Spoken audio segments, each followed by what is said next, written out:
Quentin Tarantino praised Henry Cavill, but slammed his spy thriller movie. His dialogue in the trailer has why fans missing Cavill still shines as a future James Bond. Welcome. If you're just joining us, please subscribe. If you're just joining us, don't forget to turn on notifications bell. And don't forget to turn on notifications bell for more video. Please like, share, and subscribe for more. Quentin Tarantino isn't alone when it comes to feeling divided about The Man from UNCLE because critics were just a split. So, among all his wild takes, this was the most tame one because, according to many, the film indeed lacks the tension expected of a spy thriller. Here's an overview of the Henry Cavill starer. Quentin Tarantino once called Henry Cavill fantastic and had high praise for him, but not for the movie he starred in. While speaking to Bret Easton Ellis for T magazine in a 2015 issue via /Films, Tarantino had a lot to say about The Man from UNCLE, directed by Guy Ritchie. The first half was really funny and terrific. But in the whole second half I'm like, oh, wait a minute, we were supposed to care about the bomb? What the F*** is going on here?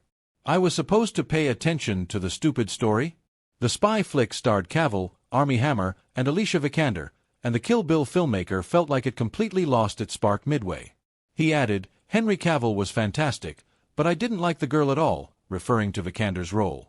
So let's look at whether Tarantino's harsh criticism was in line with what pundits said back then, and how Cavill's performance in The Man from UNCLE proves that he should be our next Bond. To put it into perspective, The Man from UNCLE was the kind of movie that looked gorgeous and entertained viewers, as long as one didn't expect it to dig deep. Tarantino wasn't exactly wrong to call it hollow, but he might have overlooked that Ritchie was intentionally trying to be a bit playful. Tarantino's comment about losing interest in the story after the first half matches the consensus. Moreover, many reviewers noted that Ritchie's direction favored style over substance. However, not everyone agrees because, since then, the film has amassed plenty of followers despite Quentin Tarantino's criticism. One thing even he couldn't deny was Henry Cavill's brilliance in the film. The actor's most well-known role as Superman in Man of Steel doesn't do justice to the kind of charm he can portray on screen. He'd been previously criticized for his stoic and emotionless demeanor in Zack Snyder's DCU, but Guy Ritchie's direction allowed him to show off a whole new range. In The Man from UNCLE, he is suave, self-aware, and just so effortlessly funny. Now that Daniel Craig's term as James Bond has ended, Cavill seems like the perfect candidate for Denis Villeneuve's rendition. The Witcher star had even auditioned for the role of Bond, but the part went to Craig instead. Moreover, Villeneuve will soon be searching for his new Bond after filming Dune, Part 3, via Deadline. But he's apparently on the lookout for a fresh face from the British Isles who's in his late 20s to early 30s. And while Cavill is British, he's now a well-known actor in his 40s.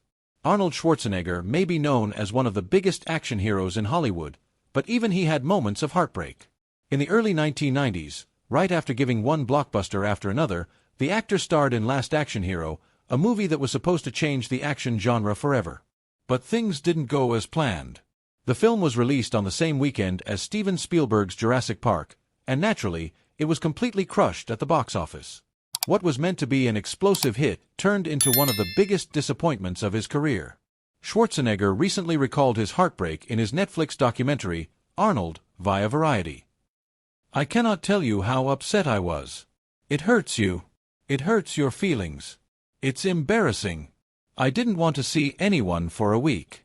But you keep plodding along. And my mother-in-law also said this all the time, let's just move forward.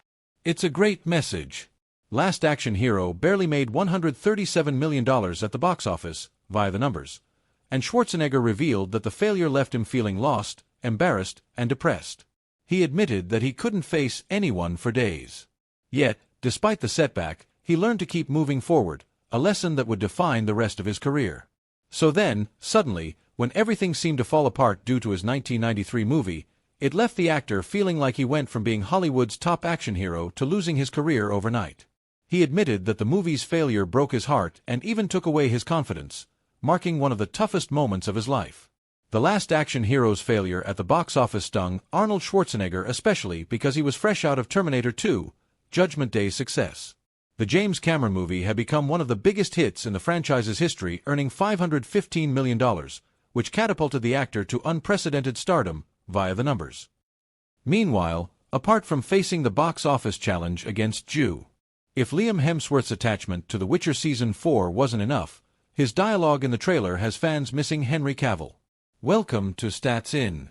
If you're just joining us, please subscribe and don't forget to turn on notifications bell for more video. Please like, share and subscribe for more. These claims refer to the uncharacteristic and inaccurate portrayal of Geralt, a calm and stoic witcher who acts as a lone wolf. Instead, Hemsworth's line makes him feel like a drill sergeant giving marching orders. And while people are calling him out for not being true to the source, Hemsworth claimed in the past that he, too, was a fan of The Witcher. If fans weren't already skeptical about the upcoming The Witcher Season 4, the trailer may have made them even less confident about it. As Liam Hemsworth officially replaces Henry Cavill, people expected Geralt's face to change, but what they didn't expect was a change in characteristics, which people are questioning after one dialogue from the trailer. Therefore, as the opportunity came, he welcomed it with both arms and accepted the role as the new face of Geralt of Rivia. But while he may possess the passion for the project, most of the fandom already considered the show over when Cavill left the production.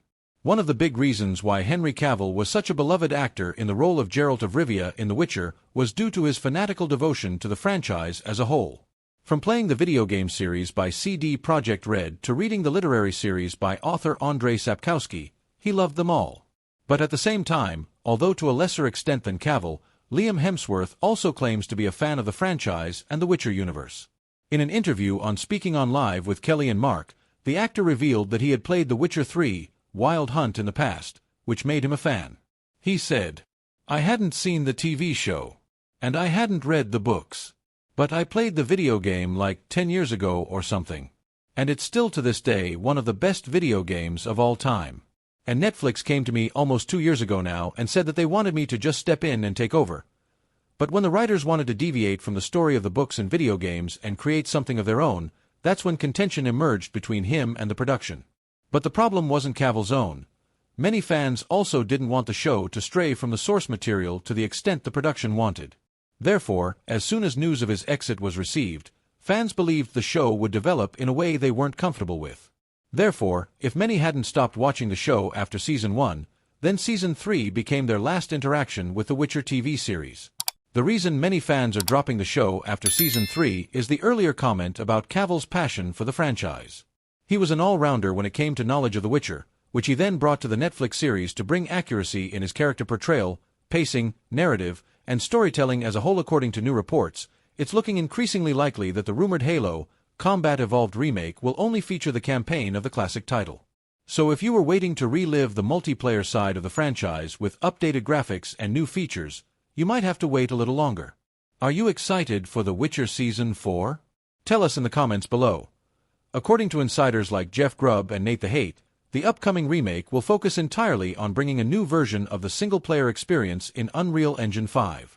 From the insider information and leaks that we've had so far, the new version is said to include modern gameplay mechanics, such as sprinting and improved combat. As